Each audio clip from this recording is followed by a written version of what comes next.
Hi hello good morning. आज हम discuss करने वाले हैं आरएफए वाला पार्ट, सैलरी का परक्यूजिट में आरएफए रेंट फ्री एकोमोडेशन। तो उसके ऊपर सर आज अपना डिस्कशन है। सर सबसे पहले तो सर आरएफए में होता क्या है? आरएफए में एम्प्लॉयर अपने एम्प्लॉय को एक रेंट फ्री एकोमोडेशन प्रोवाइड करवाता है। एम्प्लॉयर अपने एम्प्लॉय को बोलता है कि भाई एम्प्लॉय, हम तुम्हें ये एकोमोडेशन दे रहे हैं, भाई यहाँ पर रुको फ्री में। तो it's a benefit provided by employer to the employee. And अगर सर बेनिफिट है, this is a perquisite and this perquisite will be taxable in the hand of employee. But sir employee के हाथ में कितना amount taxable होगा? Sir उसके लिए हम एम्प्लॉयज को दो ग्रुप में डिवाइड करते हैं। आरएफए,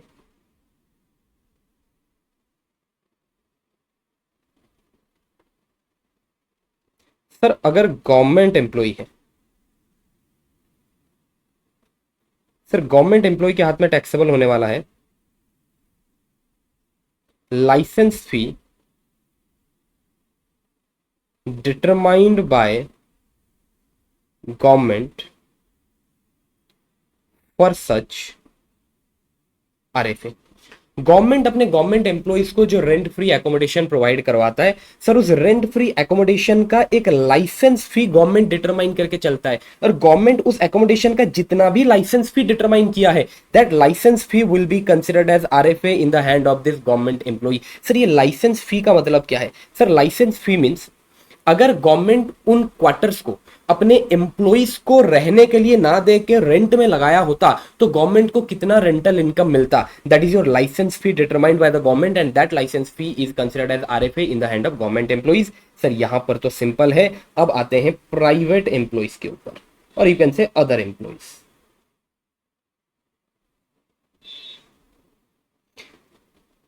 सर प्राइवेट एम्प्लॉइज के केस में हमें दो सिचुएशन देखना पड़ेगा। पहला, if the RFA is owned by the employer, employer अपने एम्प्लॉय को जो आरएफए प्रोवाइड करवाया है, if employer owns that RFA, sir in that case your amount of perquisite is 5%, 7.5% और 10% of salary. Next, if RFA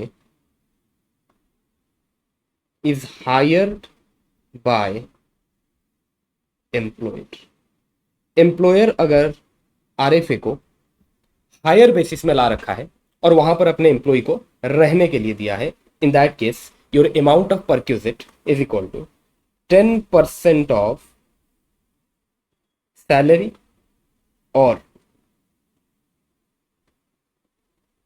higher charges paid by employer whichever is lower। Sir salary का 10% निकालो, higher charges paid by the employer whichever is lower, that will be your amount of perquisite। Sir next question is what is the meaning of salary here? Sir यहां पर salary का मतलब क्या है? Sir यहां पर सैलरी का मतलब है BBA DCA. B for basic salary, B for bonus, A for taxable allowance, D for dearness allowance in terms, C for commission. Sir मैंने सिर्फ कमीशन लिखा है, टर्नओवर कमीशन भी जाएगा, अदर कमीशन भी जाएगा। And M for other monetary benefit other than perquisites. Sir जब यहां पर हम बीबीए डीसीएम का कैलकुलेशन करेंगे, सैलरी का कैलकुलेशन करेंगे, परक्यूजिट्स आपको इंक्लूड नहीं करना है। B for basic salary, B for bonus, A for taxable allowance, D for dearness allowance in terms, C for commission, turnover commission, other commission दोनों आएगा, and M for other monetary benefit. Sir यहां पर एक चीज और ध्यान रखने वाला है, सर मैंने अलाउंस में लिखाया है टैक्सेबल अलाउंस। सर आपके बहुत सारे अलाउंसेस एग्जेम्प्ट होते हैं और बहुत सारे अलाउंसेस पार्टली टैक्सेबल होते हैं एंड पार्टली एग्जेम्प्ट होते हैं। तो आपको सिर्फ उन अलाउंसेस को कंसिडर करना है which are taxable. Let suppose sir there is allowance which is partly exempt and partly taxable. जो टैक्सेबल पार्ट है सर उसको ही यहां पर कंसिडर करना है, एग्जेम्प्ट पार्ट को कंसिडर नहीं करना। Sir there is allowance which is fully exempt, तो सर यहां पर उसको कंसिडर नहीं करने का है। ठीक है, सैलरी हो गया सर। सर यहां पर जब RFA is owned by the employer, आपने लिखा सर परक्यूजिट बनेगा 5%, 7.5% और 10% ऑफ सैलरी। कितना परसेंट लेंगे सर? 5%, 7.5% और 10%, डिपेंड्स आरएफए मिला कहां पर है। सर अगर आरएफए ऐसे एक जगह पे मिला है जहां पर population is up to 15 lakhs, in that case 5% of salary will be your perquisite. If population exceeds 15 lakhs but up to 40 lakhs, जहां पर भी आपको आरएफए मिला है सर उस सिटी का जो पॉपुलेशन है that exceeds 15 lakhs but up to 40 lakhs, in that case your perquisite value is 7.5% of salary. Sir if population of that city exceeds 40 lakhs, जहां पर भी आपको आरएफए मिला है उस सिटी का पॉपुलेशन एक्सीड करता है 40 lakhs, in that case your perquisite value is 10% of salary. चलो सर ये हो गया। अब सर अगर आरएफए के साथ फर्नीचर भी मिला है, if furniture is also provided,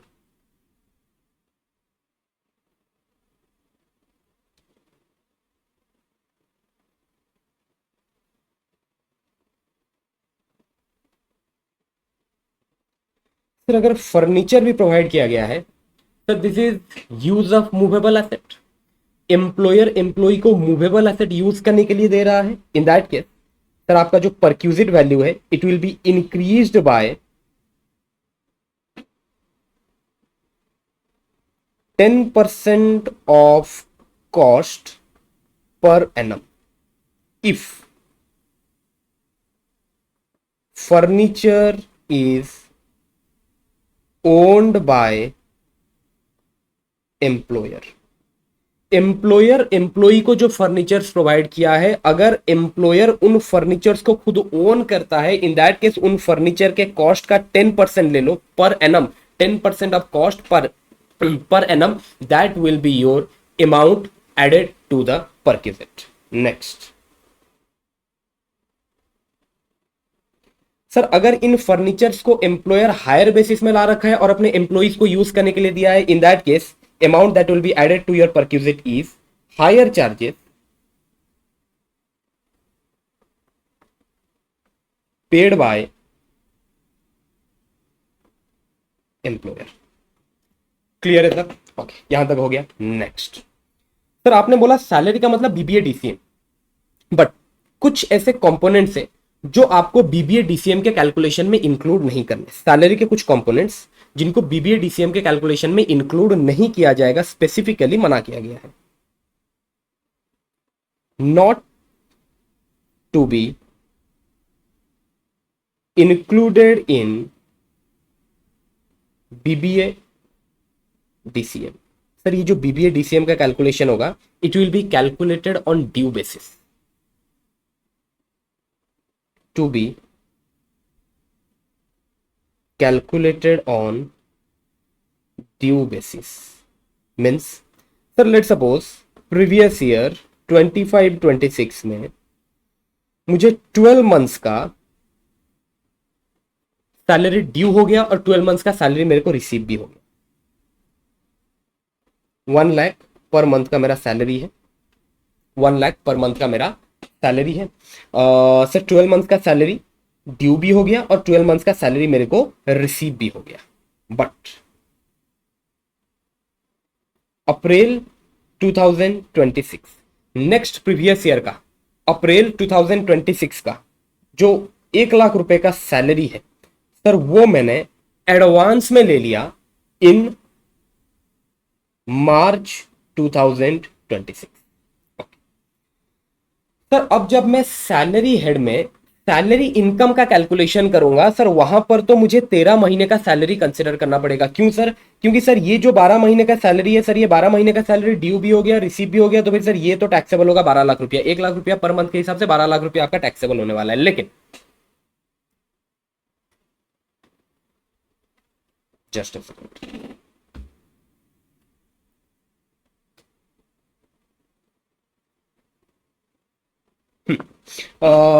sir ये जो 12 महीने का सैलरी है 12 लाख रुपया सर, ये तो टैक्सेबल होने वाला है क्योंकि 12 महीने का सैलरी आपका ड्यू भी हो गया है, आपका रिसीव भी हो गया है। सर जहां तक बात है ये 1 लाख रुपए का सैलरी, ये जो 1 लाख रुपए का सैलरी आपको एडवांस में मिला है सर, ये ड्यू तो नहीं हुआ बट रिसीव हो गया है, and salary is taxable on due और receipt whichever is earlier. Sir ये ड्यू नहीं हुआ बट ये रिसीव हो गया है, hence it will be also taxable. पूरे 13 महीने का सैलरी टैक्सेबल हो जाएगा। और एक बार रिपीट कर देता हूं सर, सर यहां पर सिचुएशन ये है कि प्रीवियस ईयर 25-26 में सर मेरा 12 महीने का सैलरी है 12 लाख रुपया, 1 लाख रुपया पर मंथ के हिसाब से 12 लाख रुपया, ये 12 महीने का सैलरी ड्यू भी हो गया है, रिसीव भी हो गया है। अप्रैल 2026 का 1 लाख रुपए का जो सैलरी है सर, वो ड्यू तो नहीं हुआ है बट मैंने उसको रिसीव कर लिया है इन मार्च 2026। इन दैट केस सर, जब मैं सैलरी हेड में सैलरी इनकम का कैलकुलेशन करूंगा सर, ये पूरा 13 महीने का सैलरी मेरे हाथ में टैक्सेबल होने वाला है, बिल्कुल सर। लेकिन जब मैं बीबीए डीसीएम का कैलकुलेशन करूंगा, जब मैं बीबीए डीसीएम का कैलकुलेशन करूंगा sir, BBA DCM will be calculated on due basis. Sir मुझे सिर्फ ये 12 महीने के सैलरी ही कंसिडर करना है। This advance salary will not be considered while calculating your BBA DCM. I hope it is clear. It means sir जब हम BBA DCM का कैलकुलेशन करेंगे, if there is any advance salary, if there is any earlier salary, that is to be excluded. पहला exclusion, any advance salary और earlier salary to be excluded. Next, if there is any retirement benefit like gratuity, pension, leave salary,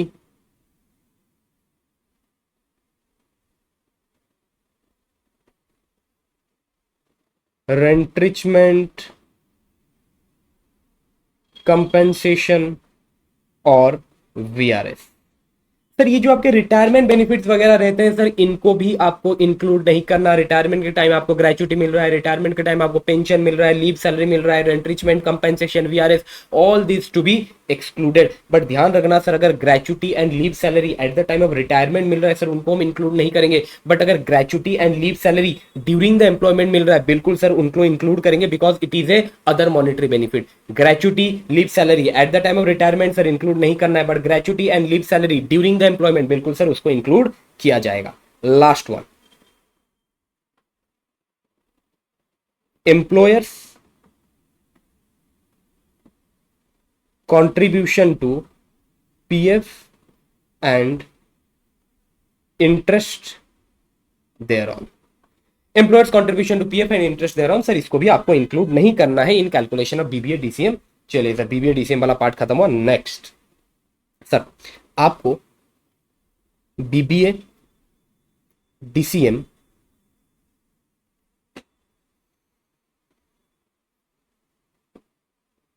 calculate करना है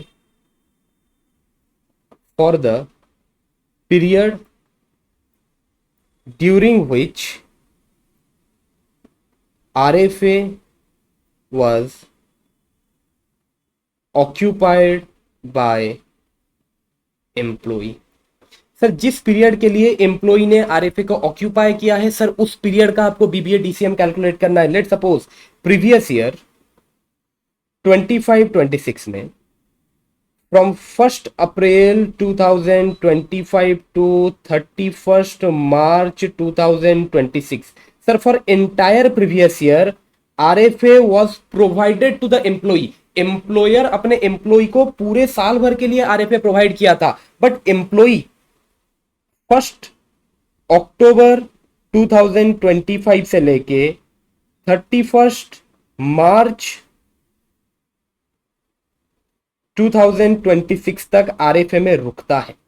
sir employer अपने employee को RFA कितने महीने के लिए प्रोवाइड किया था सर? पूरे साल भर के लिए प्रोवाइड किया था, पूरे 12 महीने के लिए आरएफए प्रोवाइड किया था। बट एम्प्लॉई उस आरएफए में कितने महीने के लिए रुका है सर? एम्प्लॉई उस आरएफए में सिर्फ 6 महीने के लिए रुका है। Sir what is the period of occupancy? Sir occupancy है 6 महीने का, तो आपको बीबीए डीसीएम 6 महीने का कैलकुलेट करना है, पूरे 12 महीने का नहीं। I hope it is clear. Next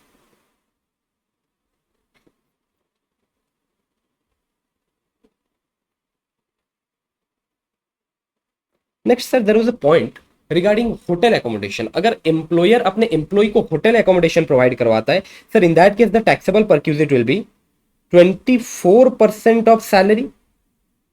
sir what is the meaning of salary here? BBA DCM और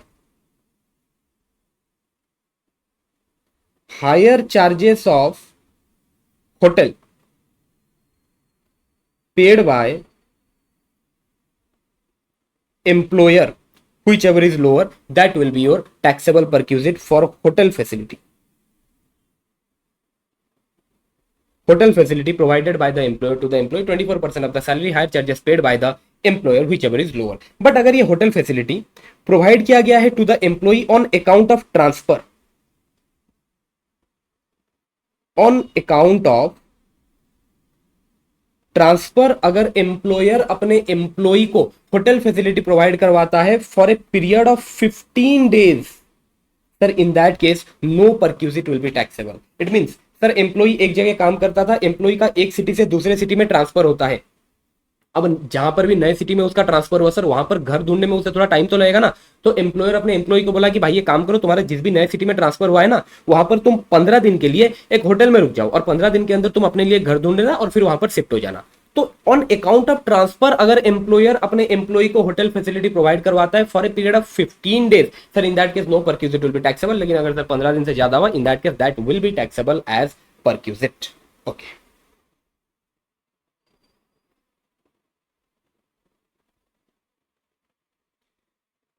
नेक्स्ट। अब सर ये तो हर परक्यूजिट में लिखा रहता है, if any amount is recovered from the employ bye the employer that will be reduced from the value of the perquisite. Sir ये तो आप लोगों को मालूम ही होगा, मैक्सिमम परक्यूजिट्स में ये लाइन लिखा रहता है। ओके, अब आते हैं सर वो लास्ट के जो दो इंटरेस्टिंग पॉइंट है, point number 6 and point number 7। Sir उनको समझते हैं एग्जाम्पल से। सर एग्जाम्पल में लेके आए हूं सर, लेट सपोज अपना मिस्टर ए का मंथली सैलरी है 1,00,000 रुपया पर मंथ। सर ये मंथली सैलरी में बीबीए डीसीएम का बात कर रहा हूं सर, यहां पर सैलरी मींस मैं बीबीए डीसीएम का बात कर रहा हूं। मिस्टर ए का जो मंथली बीबीए डीसीएम है that is 1,00,000 rupees per month. Mister A काम करता था भुवनेश्वर में। मिस्टर ए काम करता था भुवनेश्वर में। 1 अक्टूबर 2025 को भाई का भुवनेश्वर से ट्रांसफर होता है मुंबई में। जब वो भुवनेश्वर में काम कर रहा था तब भुवनेश्वर में उसे एक आरएफए मिला था, उस आरएफए का नाम है आरएफए 1। भुवनेश्वर का पॉपुलेशन है 20 लाख। फिर भुवनेश्वर से उसका ट्रांसफर हुआ मुंबई, अब मुंबई में उसे दूसरा आरएफए मिला दैट इज योर आरएफए 2 और मुंबई का पॉपुलेशन है 50 लाख। ओके, अब हुआ क्या सर, जब उसका ट्रांसफर हुआ मुंबई में तब वो अपने एम्प्लॉयर को बोला कि यार एम्प्लॉयर तुम मेरा ट्रांसफर कर रहे हो मुंबई में, ठीक है मैं तो मुंबई शिफ्ट हो जाऊंगा बट मुझे भुवनेश्वर वाला आरएफए को भी रिटेन करना पड़ेगा। क्यों? क्योंकि मेरा फैमिली भुवनेश्वर में रहेगा, मेरा फैमिली भुवनेश्वर में रहेगा, मैं चला जाऊंगा मुंबई। ऐसा कौन किसको बोला? एम्प्लॉई बोला एम्प्लॉयर को। एम्प्लॉई अपने एम्प्लॉयर को बोल रहा है कि ठीक है भाई तुम मेरा एक सिटी से दूसरे सिटी में ट्रांसफर कर दिए, ओके सर जिस सिटी में मैं पहले काम करता था वहां पर जो मुझे आरएफए मिला था उसको मैं रिटेन करूंगा, अलोंग विद दैट नए सिटी में अब जहां पर मैं काम करूंगा वहां पर मुझे मिलेगा एक दूसरा RFA. It means on account of transfer eight the time of transfer employee के पास 2 आरएफए है। पहले जहां वो काम करता था वहां पर जो आरएफए ऑलरेडी उसके पास था उसको वो रिटेन कर रहा है एंड अलोंग विद दैट नया जगह जहां पर वो काम करने जा रहा है वहां पर उसे एक दूसरा आरएफए मिल रहा है। Sir in such case for a period of 90 days out of both the RFA only one RFA will be taxable in the hand of employee। और सर कौन सा RFA टैक्सेबल होगा? सर वो RFA टैक्सेबल होगा जिसका perquisite value lower है। Sir दोबारा repeat करता हूं, प्रोविजन यहां पर क्या बोलता है सर, अगर एम्प्लॉय का एक जगह से दूसरे जगह ट्रांसफर हो रहा है और ट्रांसफर के वक्त एम्प्लॉय के पास जो ऑलरेडी एग्जिस्टिंग आरएफए था उसको वो रिटेन करता है, एंड अलोंग विद दैट नया सिटी जहां पर उसका ट्रांसफर हुआ वहां पर उसे एक दूसरा आरएफए मिलता है। अब एम्प्लॉय के पास दो आरएफए है, out of both the RFA only one RFA will be taxable in the hand of employee. और सर कौन सा आरएफए एम्प्लॉय के हाथ में टैक्सेबल होगा? सर वो आरएफए जिसका परक्यूजिट वैल्यू लोअर है। अब हमारे एग्जांपल में सर मिस्टर ए का ट्रांसफर हो गया मुंबई, अब मिस्टर ए भुवनेश्वर वाले आरएफए को रिटेन करता है, एंड अलोंग विद दैट उसको मुंबई में भी एक आरएफए मिला है। ओके सर, अब ये जो दोनों आरएफए उसे मिला है, एक बार ये दोनों आरएफए का एक बार परक्यूजिट वैल्यू कैलकुलेट कर लें क्या? सर मंथली परक्यूजिट वैल्यू अगर हम कैलकुलेट करने जाएं, considering both the RFAs are owned by the employer. Sir Bhubaneswar का पॉपुलेशन है 20 लाख, सर भुवनेश्वर का पॉपुलेशन अगर 20 लाख से इन दैट केस हम सैलरी का निकालेंगे 7.5%, दैट विल बी 7,500। मुंबई का पॉपुलेशन है 50 lakh, in that case sir हम आरएफए का कैलकुलेशन करेंगे by 10% of salary, that will be 10,000। Okay sir, अब मिस्टर ए ये दोनों आरएफए को यूज करता है अप टू 31 मार्च 2026। सर उसे ये दोनों आरएफए मिले कब थे? सर ये दोनों आरएफए उसे मिले थे eight the time of transfer. Sir उसका ट्रांसफर हुआ था 1 अक्टूबर 2025। सो फ्रॉम 1 अक्टूबर 2025 से 31 March 2026 almost for a period of 6 months वो ये दोनों आरएफए को यूज करता है। Sir in this case for a period of 90 days out of both the RFA, one RFA will be taxable in the hand of employee. Sir after that period of 90 days both the RFA will be taxable in the hand of employee. It means sir अगर मैं पहले 90 days का calculation करूं, that is from 1st October 2025 to 29th December 2025। Sir ये जो 90 days का period है sir इसमें सिर्फ एक आरएफए उसके हाथ में टैक्सेबल होने वाला है। सर भुवनेश्वर वाला आरएफए टैक्सेबल करूं या मुंबई वाला आरएफए टैक्सेबल करूं? सर वो वाला टैक्सेबल करूंगा जहां पर परक्यूजिट वैल्यू लोअर है। सर कहां पर परक्यूजिट वैल्यू लोअर है? सर भुवनेश्वर वाला जो आरएफए है ना उसका परक्यूजिट वैल्यू लोअर है, this will be taxable. Okay sir, for a period of 90 days from 1st October to 29th December। Sir after that from 30th December 2025 to 31st March 2026। Sir ये जो remaining period है, period after 90 days, both the RFA will be taxable. Okay sir, अब अगर मैं perquisite value calculate करूं sir for this period सिर्फ भुवनेश्वर वाला RFA taxable होगा। सर वो आरएफए टैक्सेबल होगा जिसका परक्यूजिट वैल्यू लोअर है। ओके भुवनेश्वर वाले आरएफए का perquisite value for this period sir 2 महीने के लिए, तो means for October and November it will B 7,500 into 2। Sir monthly perquisite कितना बन रहा था? 7,500। सो 7,500 इंटू 2 प्लस 7,500 इंटू 29/31। सर ये 29/31 क्यों किया? क्योंकि सर सितंबर का 29 डेज यहां पर हम इंक्लूड कर रहे हैं, सॉरी दिसंबर का 29 डेज हम यहां पर इंक्लूड कर रहे हैं, दैट्स व्हाई 29/31। ओके सर, जो भी वैल्यू आएगा this is your perquisite for this first 90 days. Sir after 90 days sir अगर आप ये वाले पीरियड को देखें, सर यहां पर दिसंबर का 2 दिन आ रहा है, तो फॉर दैट अब सर यहां पर तो दोनों के दोनों घर टैक्सेबल होने वाले हैं, दोनों के दोनों आरएफए टैक्सेबल होने वाले हैं। सर अगर दोनों के दोनों आरएफए टैक्सेबल होने वाले हैं, आपका परक्यूजिट कितना बनेगा? 17,500। 17,500 into 3। Sir this is for Jain, Feb and March, and what about 2 days of December? 17,500 into 2/31। This will be your taxable perquisite for remaining period. Sir first 90 days के लिए हमने सिर्फ भुवनेश्वर वाले आरएफए को टैक्सेबल किया बिकॉज उसका परक्यूजिट वैल्यू लोअर है, and after that period of 90 days हमने दोनों के दोनों आरएफए को एम्प्लॉय के हाथ में टैक्सेबल किया है। ओके सर, यहां पर आप जो कैलकुलेशन ना मंथली बेसिस में भी कर सकते हो, अगर आप ये डे बेसिस में ना करो तो मंथली बेसिस में भी कर सकते हो, और अगर आप मंथली बेसिस में करते in that case from October to December for that entire period of 3 months आप सिर्फ भुवनेश्वर वाले आरएफए को टैक्सेबल करते हैं, and from January to March for that period of 3 months आप दोनों के दोनों आरएफए को उसके हाथ में टैक्सेबल करते हैं। आई hope it is clear. Next sir, अगर एम्प्लॉयर अपने एम्प्लॉय को सेम आरएफए प्रोवाइड करता है for a period more than 1 year, employer अपने एम्प्लॉय को सेम आरएफए प्रोवाइड करता है for a period more than 1 year, in that case perquisite value of such RFA in subsequent previous year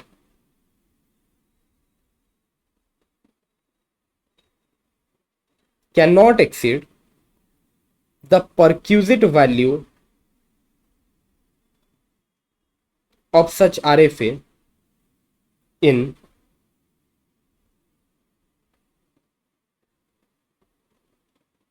cannot exceed the indexed perquisite value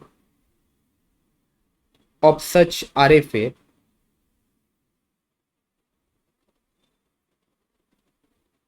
in the previous year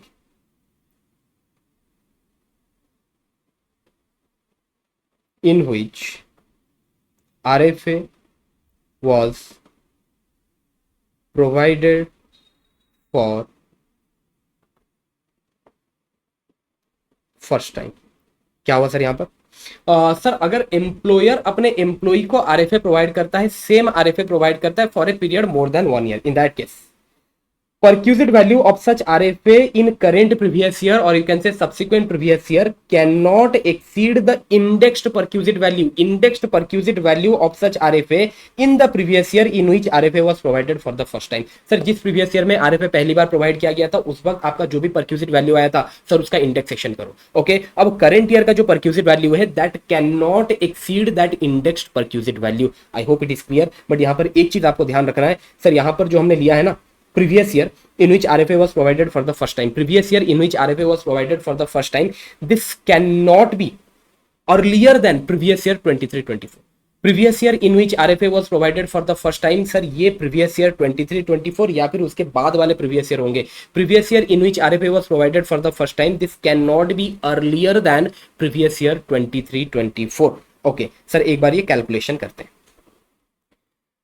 sir mister A अपना employee है, उसको RFA मिला है, same RFA उसे मिला है, 4 साल हो गए हैं वो उस सेम आरएफए में है। सर उस आरएफए का परक्यूजिट वैल्यू आपको दे रखा है as per the above provision. Sir what is the meaning of as per the above provision? ये जो प्रोविजन हमने लिखा ना 5%, 7.5%, 10% of salary, according to this provision उसका जो आरएफए का परक्यूजिट वैल्यू है वो आपको दे रखा है। सर प्रीवियस ईयर 22-23 में उसे पहली बार आरएफए मिला था, प्रीवियस ईयर 22-23 में परक्यूजिट वैल्यू था आपका 50,000। ठीक है sir. Previous year 23-24 second year जब उसे आरएफए मिला है परक्यूजिट वैल्यू है 70,000। प्रीवियस ईयर 24-25 परक्यूजिट वैल्यू है 80,000। प्रीवियस ईयर 25-26 परक्यूजिट वैल्यू है 72,000। ओके सर, सबसे पहले तो आपको ये चीज ध्यान रखना है, this provision is applicable from previous year 23-24 and onwards. That's why I told you that previous year in which RFA was provided for the first time cannot be earlier than previous year 23-24। ठीक है sir, अभी calculation start करते हैं। Sir पहले बात करते हैं previous year 22-23। Sir यहाँ पर परक्यूजिट वैल्यू कितना था? सर परक्यूजिट वैल्यू 50,000 था और ये 50,000 ही रहने वाला है सर, यहाँ पर कोई दिक्कत वाला बात नहीं है। नेक्स्ट चलते हैं previous year 23-24। Sir previous year 23-24 में परक्यूजिट वैल्यू कितना था? परक्यूजिट वैल्यू है 70,000 और ये 70,000 ही रहने वाला है। अब चलते हैं sir previous year 24-25। Sir previous year 24-25 में perquisite value as per the above provision कितना आया है? सर 80,000 आया है। ओके, अब सर यहां पर लगने वाला है ये प्रोविजन। अब perquisite value of such RFA in subsequent previous year, perquisite value of such RFA in current previous year। sir now my current previous year is previous year 24-25। sir previous year 24-25 में मेरा perquisite value आया है 80,000। अब मुझे calculate करना है indexed perquisite value, indexed perquisite value of such RFA when it was provided for the first time। मुझे बताओ सर ये RFA फर्स्ट टाइम कब प्रोवाइड किया गया था? सर ये आरएफए देखा जाए तो एम्प्लॉय को फर्स्ट टाइम प्रोवाइड किया गया था in previous year 22-23, but previous year in which RFA was provided for the first time can not be earlier than previous year 23-24। Hence sir भले ही यहां पर आरएफए एम्प्लॉय को पहली बार प्रोवाइड किया गया था प्रीवियस ईयर 22-23 में, but for the purpose of this provision we will consider that this RFA was provided to the employee for the first time in previous year 23-24। So indexed perquisite value अपने को calculate करना है for previous year 23-24। Previous year 23-24 में sir perquisite value कितना था? Perquisite value था आपका 70,000। Yes 70,000। अब इसका इंडेक्स्ड परक्यूजिट वैल्यू अपने को कैलकुलेट करना है। सर इंडेक्स्ड परक्यूजिट वैल्यू कैसे कैलकुलेट करेंगे? सर सबसे पहले तो ले लो CII for current previous year. Sir current previous year क्या है? 2425 का cost inflation index 363 divided by cost inflation index of that previous year to which this perquisite value relate. Sir ये परक्यूजिट वैल्यू कौन से प्रीवियस ईयर को relate करता है? 23-24। Sir उस वक्त का CII 348 कितना आ रहा है? सर ये 70,000 into 363 divided bye 348 73017 73017। Sir this is your indexed perquisite value. Current year का जो परक्यूजिट वैल्यू है that can not exceed your indexed perquisite value of previous year in which RFA was provided for the first time. It means sir previous year 24-25 का जो आपका perquisite employee के हाथ में finally taxable होने वाला है that is 73017 not 80,000। I hope it is clear. Next चलते हैं sir previous year 25-26। Sir previous year 25-26 में perquisite value as per the above provision 72,000 yes 72,000। Sir indexed perquisite value for the previous year in which RFA was provided for the first time. Sir कौन सा previous year में RFA पहली बार provide किया गया था? Sir RFA provide किया गया था for the first time in previous year 23-24 for the purpose of this provision. Okay sir 23-24 में परक्यूजिट वैल्यू कितना था? 23-24 में परक्यूजिट वैल्यू था 70,000। अब इसका अपने को इंडेक्सेशन करना है। सर इंडेक्सेशन कैसे करेंगे? सबसे पहले हम लेंगे CII of current previous year. Sir what is my current previous year now? Sir current previous year is 25-26। Sir उसका CII 376 divided by CII of that previous year to which this perquisite value relates that is 348। Sir indexed perquisite value कितना आ रहा है? 70,000 into 376 divided bye 348। Sir ये आ गया आपका 75632। Sir मैंने provision में क्या लिखा था? सर करेंट प्रीवियस ईयर का सब्सिक्वेंट प्रीवियस ईयर का जो परक्यूजिट वैल्यू है that can not exceed the index perquisite value. Sir यहां पर तो एक्सीड नहीं कर रहा है। In that case what will be your perquisite value? Sir your final perquisite value जो एम्प्लॉय के हाथ में टैक्सेबल होने वाला है that is 72,000। I hope it is clear. इसी के साथ सर RFA वाले पार्ट का रिवीजन हम कंप्लीट करते हैं। हाँ सर यहाँ पर और एक पॉइंट भी था। सर अगर RFA प्रोवाइड किया गया है टू द जजेस of supreme court and high court it will be fully exempt. चलिए with this let's close the class. Thank you.